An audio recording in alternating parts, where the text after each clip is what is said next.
ETF index mutual funds నేర్చుకుని stock మార్కెట్లో రాణించాలనుకుంటున్నారా? వెంటనే ఈ నెంబర్కి కాల్ చేయండి.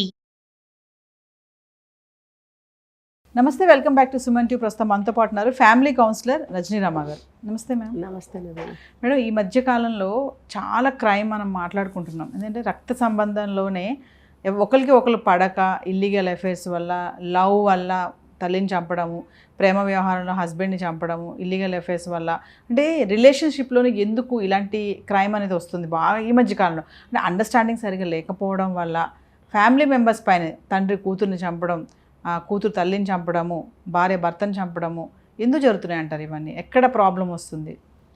ఇది లోయర్ మిడిల్ క్లాస్ ఫ్యామిలీస్ కేటగిరీస్లో ఎక్కువ జరుగుతున్నాయి. మరి గమనించారంటే వాళ్ళకి ఏంటంటే దేని మీద అంత అవగాహన సరిగ్గా ఉండదు. అంత ఎక్కువగా చదువుకున్న వాళ్ళు కూడా ఉండరు, ఏదో చిన్న పనులు చేసుకుంటూ ఉంటుంటారు. వీళ్ళు ఏంటంటే వీళ్ళల్లో చూసినట్టయితే చిన్నప్పటి నుంచి గమనిస్తున్నాను, తేడా వస్తే నా చిన్నప్పుడు ఒక సంఘటన, తేడా వస్తే భార్యని కొడవలతో నరికేశాడని. అంటే మనకు అప్పుడు మీడియా లేదు అంత ఇదిగా కాబట్టి బయటకు రాలేదు, న్యూస్ పేపర్ ద్వారా. ఇప్పుడు అన్నీ బయటకు వస్తున్నాయి. అంటే ఆ ప్రవృత్తి అనేది ఇప్పుడు ఇంకా బాగా పెరిగిపోయింది. ఒకళ్ళని చూసి ఒకళ్ళు, ఒకళ్ళని చూసి ఒకళ్ళు. మనం చూస్తే మేఘాలయ కేసు, తర్వాత చూస్తే ఇక్కడ గద్వేల్ దగ్గర బ్యాంకు ఆఫీసరు ఐశ్వర్య అనే అమ్మాయి పెళ్లి చేసుకుని నెల రోజులకే చంపేయడము. ఇంకా ఇంకా చెప్పాలంటే అన్నదమ్ముల మధ్యన జరుగుతున్నాయి. మరి భార్య కూతురు మధ్య, భార్య భర్తని, మరి అన్న చెల్లెల్ని కలిసి అల్లుడిని, ఒక వరస అనేది ఏం లేదు, అన్ని వరసల వాళ్ళు కుటుంబ సభ్యుల మధ్యనే ఎక్కువగా ఇవి ఆస్తి తగాదాలు, ప్రేమ వ్యవహారాలు, తర్వాత అంటే పరువు హత్యలు అనమాట, లేకపోతే ఇది ఏమంటారు అక్రమ సంబంధాలు, ఇవి ఎక్కువగా జరుగుతున్నాయి. ముఖ్యంగా ఈ డబ్బు డబ్బు డబ్బు డబ్బు వెనకాల పడిన కేసులు ఇవన్నీ కూడా. అంటే వాళ్ళకి డబ్బు అంత ఎక్కువగా ఉండదు, వాళ్ళకి ఏదో సఫిషియెంట్ అంతవరకే. వాళ్ళకి అతిగా డబ్బు సంపాదించాలి, ఆ డబ్బు మార్గాలు, కొంత అక్రమ సంబంధాలు ఎక్కువగా ఉంటాయి వాళ్ళని చూస్తున్నాం కదా. ఇది వేరుగా ఎవరు తప్పుగా అనుకోవద్దు, మనం చూసిన కేసులు చాలా వరకు అవే ఉన్నాయి. కాబట్టి ఇది ఒక మేజర్ రీజన్ అయిపోయింది. తర్వాత వచ్చేసి పెళ్ళి అయిన తర్వాత పెట్టుకోవడం అక్రమ సంబంధాలు. భర్త అయినా పెట్టుకోవచ్చు, భార్య అయినా పెట్టుకోవచ్చు, ఎవరైనా పెట్టుకుంటున్నారు. పెట్టుకోవడం వల్ల ఎవరో మిగిలిన ఒకరిలో కక్షలు రేగడం. అంటే ఏంటంటే చెప్తే మాట వినకపోవడం, మానుకోకపోవడం. ఇందులో ఒక విషయం ఏంటంటే ఇలాంటి విషయాలు భార్యకు కానీ భర్తకు కానీ ఎప్పుడైతే తెలిసిపోతుందో అప్పుడైనా ఆగాలనే జ్ఞానం వాళ్ళకి ఉండాలండి. తెలియనంత వరకు దొర, తెలిసింది కదా అనవసరంగా కుటుంబం పాడవుతుందని మానుకుంటే మంచిది. కనీసం అక్కడితో ఫుల్ స్టాప్ పెట్టుకోవాలి. పెట్టుకోకుండా వీళ్ళు ఏంటంటే ఇంకా విర్రవీగుతున్నారు. నువ్వేం చేస్తావు, నా ఇష్టం నా ఇష్టం నా ఇష్టం వచ్చినట్టు ఉంటాను, నువ్వెవరు అడగటానికి, ఇవి బాగా ఎక్కువైపోయినాయి. అసలు నువ్వెవరు అని అనుకుంటే కుటుంబంలో కుటుంబం అని అనిపించుకోదు. అది అందరం కలిసి ఒక కుటుంబంలో ఉంటున్నాం కాబట్టి ఎవరేం చేసినా రెండో వాళ్ళకి అక్కడ బాధ్యత అనేది ఉంటుంది. ఉన్నప్పుడు అడుగుతారు, నువ్వెవరు అని అడగటం అంటే ఇంకా ఏమంటారు అక్కడ ఎవరైనా? నువ్వు మాట్లాడుకో, నీకు మాట్లాడే ఇది లేదు, నువ్వెవరు చెప్పడానికి, నీకేం హక్కు, ఇలా మాట్లాడుతున్నారు. ఇంకా అలాంటప్పుడు ఒక ఇంట్లో ఉండటం అనవసరం. ఎవరైనా సరే, ఆ తల్లి తండ్రి అవని పిల్లలవని, అంటే ఆ కట్టుబాటు ఆ బాండ్ అనేది లేనప్పుడు ఎందుకు కలిసి ఉంటున్నారు? కలిసి ఉంటున్నప్పుడు ఈ బంధం ఉన్నప్పుడు ఒకళ్ళ మాట ఒకళ్ళు అర్థం చేసుకోవాలి, ఆగాలి కదా. ఎందుకు ఆగటం లేదు? అంటే ఎవరికి వాళ్ళే ఏమన్నా తినేలాగా ఉంటే ఎలా కుదురుతుంది ఆ కుటుంబంలో? అంటే ఏంటంటే ఒక సఖ్యత అనేది లేదు. చిన్నతనం నుంచి పెంపకాలండి. నేను స్టార్టింగ్లో ఒక మాట చెప్పాను, కొంచెం లోయర్ కేటగిరీ మనుషుల్లో పెంపకాలు ఎలా ఉంటాయో మీకు తెలుసు. వాళ్ళు ఏంటంటే పిల్లల్ని కూడా ఇంట్లో వదిలేసి కూలినాలకి వెళ్ళిపోవడము, లేకపోతే ఏదో చిన్న చిన్న ఉద్యోగాలకు వెళ్ళిపోవడం. వీళ్ళు సాయంత్రం వచ్చే వరకు ఆ గిన్నెలో ఉన్నది ఏదో తీసుకుని తిని, చిన్న పిల్లలండి, 3-4 ఏళ్ల పిల్లలే అక్కడక్కడే తిరుగుతూ ఉంటారు.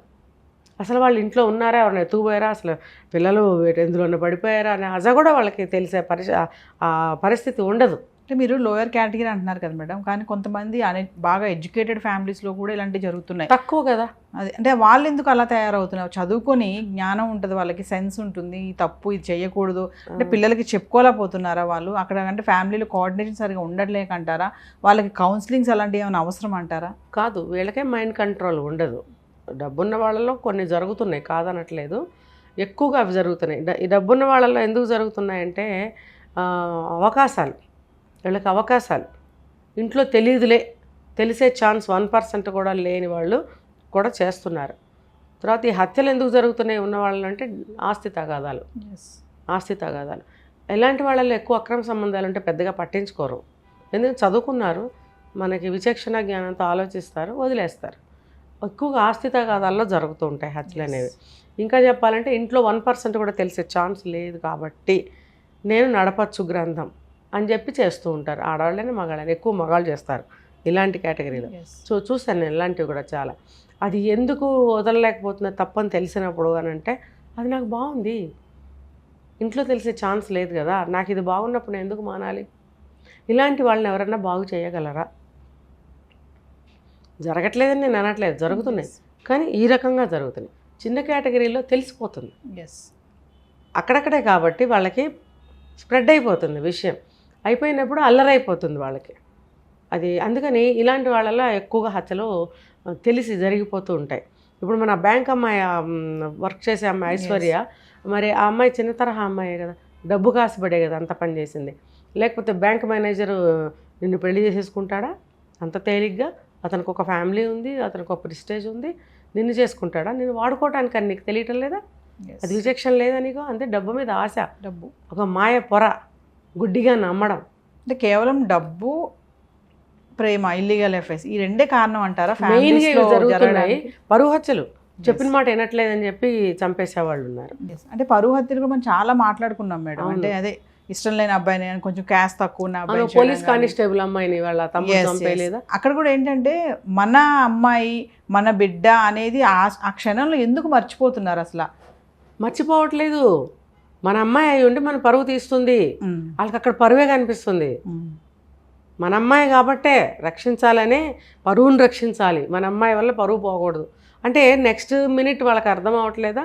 అందరూ అడగరా ఎందుకు చంపావని, ఫలానా కారణం అని పోలీసులు కక్కిస్తారు కదా, అప్పుడు పోవట్లేదా పరువు? అంటే ఏంటంటే విచక్షణ ఉండటం లేదు వీళ్ళకి. ఇప్పుడు నేను అదే చెప్పొస్తున్నాను. కంక్లూజన్ ఏంటంటే ఫ్యామిలీ పెంపకాల విధానాలు మొదటి నుంచి ఉండాలి. గాడిదల్లాగా పెద్దవాళ్ళు అయిన తర్వాత మీరు నేర్పాలంటే అది అంటుకోదు, అది బుర్రకెక్కదు. ఇందాక మనం చెప్పుకున్నాం, నాకు అన్నీ తెలుసు, నాకేం తెలియదా, మీకే తెలీదు, నా నిర్ణయం నేను తీసుకోగలను, నా ఇష్టం వచ్చినట్టు నేను ఉంటాను, నువ్వెవరు? ఈ భావజాలంతో ఉన్నప్పుడు మరి ఈ వయసులో మీరు ఏం నేర్పగలుగుతారు? చిన్నప్పటి నుంచి ఎథిక్స్ అనేవి నేర్పాలి. ఇది ఎందుకు, ఇది ఎందుకు వద్దు, ఇది ఎందుకు కావాలి, ఏం చేయొచ్చు, ఏం చేయకూడదు, ఇవన్నీ ఎప్పుడు నేర్పాలో అప్పుడే నేర్పాలి. అవి నేర్పినప్పుడు చచ్చిపోయే వరకు కూడా వాళ్ళకి అవి పోవు, ఆ భావాలు అలాగే ఉంటాయి. మనం చేస్తున్న తప్పు అని చెప్పి దానికి దూరంగా ఉంటారు. లేనప్పుడు విచక్షణ ఉండదు కాబట్టి ఎలా గాలి వీస్తే అటు ఆ వైపు కొట్టుకుపోతూ ఉంటారు. అందుకనే ఈ పెంపకం ఒక విషయము. ఇంకొకటి ఏంటంటే ఎక్కడో ఏదో జరిగిందని చెప్పి దాన్ని ఆదర్శంగా తీసుకొని మనం కూడా అదే దాన్ని పోతామా? అలా వెళ్ళకూడదు కదా. అమ్మో ఆ విషయంలో అలా జరిగింది కాబట్టి మనం అలా చేయకూడదు అనుకుంటామా? వాళ్ళు చేయగలిగింది మనం చేస్తే ఏమొచ్చిందని అనుకుంటామా? ఇది ఒకటి ఆలోచించాల్సిన విషయం. లేకపోతే ఈ మధ్య నెంబర్ ఆఫ్ క్రైమ్స్ ఎందుకు పెరుగుతున్నాయి? అంటే ఫ్యామిలీలో కూడా కోఆర్డినేషన్ అనేది కూడా సరిగ్గా ఉండట్లేదు కదా. ఒకరితో ఒకరు మాట్లాడలేకపోవడం, అంటే ఒకరితో ఒకరు మాట్లాడలేకపోవడం అనేది ఇప్పుడు అన్ని కేటగిరీస్లో వచ్చేస్తుంది. అందరూ పని చేయిందే ఇల్లు నడవని పరిస్థితి కాబట్టి అందరూ వెళ్తూ ఉంటారు. కానీ నన్ను అడిగితే లోయర్ కేటగిరీ మనుషులు సాయంత్రం అయ్యేటప్పటికి ఇంటికి వచ్చేసి వంట చేసుకుని తింటూ అందరూ కూర్చుని తింటారు, వాళ్ళు మాట్లాడుకుంటారు. వాళ్ళల్లో ఉందనే చెప్పుకోవాలి. ఏదైనా ఒక విషయాన్ని చర్చించుకునే విషయం కాస్త డబ్బు గల వాళ్ళు, ఎడ్యుకేటెడ్స్, ఉద్యోగాలు, స్కూల్స్, కాలేజీలు ఉన్న వాళ్ళు కొంచెం అవాయిడ్ చేయొచ్చు. కానీ వీళ్ళు మాత్రం ఎవ్రీ ఈవినింగ్ కాస్త మాట్లాడుకుంటారు. నా అబ్జర్వ్ చేస్తే మనకు తెలుస్తుంది ఈ విషయం. మరి అలాంటప్పుడు వీళ్ళల్లో కూడా ఎందుకు క్రైమ్స్ పెరుగుతున్నాయి అని అంటే వాళ్ళ లైఫ్ స్టైల్ కూడా మెల్లమెల్లగా మారిపోతుంది. ఏదైనా ఉంటే మనసులో పెట్టుకోవడము, చెప్పకపోవడము, కక్ష సాధించడము, తండ్రి అడ్డొస్తే తండ్రిని, తల్లి అడ్డొస్తే తల్లి, అక్రమ సంబంధాల్లో ఎక్కువ జరిగినాయి ఇలాంటివి మధ్య చంపేస్తున్నారు. అంతేగాని ఇది మనం చేస్తున్న తప్ప ఒప్ప అని ఆలోచించటానికి ఇష్టపడట్లేదు వాళ్ళు. నాకు ఇది నచ్చింది, నేను ఇది చేస్తాను. ఈ భావజాలం, ఈ ఎమోషన్స్ అనేవి, ఈ ఆలోచనలు అనేవి అన్ని కేటగిరీస్లో సమానంగా వచ్చేస్తున్నాయి. కాబట్టి అందరూ ఆలోచించాల్సింది ఏంటంటే మనం చేసే పని ముందు మనం ఆలోచించాలి. ఎవరో చేశారని మనం చేయటం కాదు. తర్వాత ఇప్పటికైనా మన లైఫ్ స్టైల్ మార్చుకుందాం, పిల్లలకి కాస్త మంచి చెప్దామని తల్లిదండ్రులు అనుకోవాలి. తల్లిదండ్రులు చెప్పింది విందామని కనీసం ఇప్పుడైనా ఆలోచించాలి. పిల్లలు చిన్నతనంలో నేర్పకపోయినా వదిలేయండి. అప్పుడు పిల్లలు ఏం చేసినా నడిచింది. ఇప్పుడు పెద్దవాళ్ళు అయ్యారు, మీరు చిన్నప్పుడు నేర్పకపోయినా బయట అన్నీ చూస్తున్నారు కదా మీరు. అవి చూసి మీరు ఎందుకు నేర్చుకోరు? మీరు మంచి మార్గంలో ఉంటే మీకు మంచి పేరు వస్తుంది. లేదు ఒక క్రైమ్ చేశారంటే మీరు వెళ్ళి జైల్లో కూర్చోవాలి. జైల్లో కూర్చుంటే ఇప్పుడు పరువు అని ప్రతి చిన్నదానికి పరువుని గింజుకుంటున్నారే, మరి అలాంటప్పుడు మీరు ఇలాంటి పనులు చేస్తే పరువు పోదా? మరి ఆ పరువుని ఎందుకు దృష్టిలో పెట్టుకోరు మీరు? అది గుర్తుపెట్టుకోండి. గుర్తుపెట్టుకుని ఇంట్లో అందరూ కూడా కష్టసుఖాలు షేర్ చేసుకోవడము, ఏదైనా సమస్య వస్తే ఈ కుటుంబం మధ్యలో పెట్టడము, అందరూ కలిసి పరిష్కరించుకోవడం అనేది చేయాలి.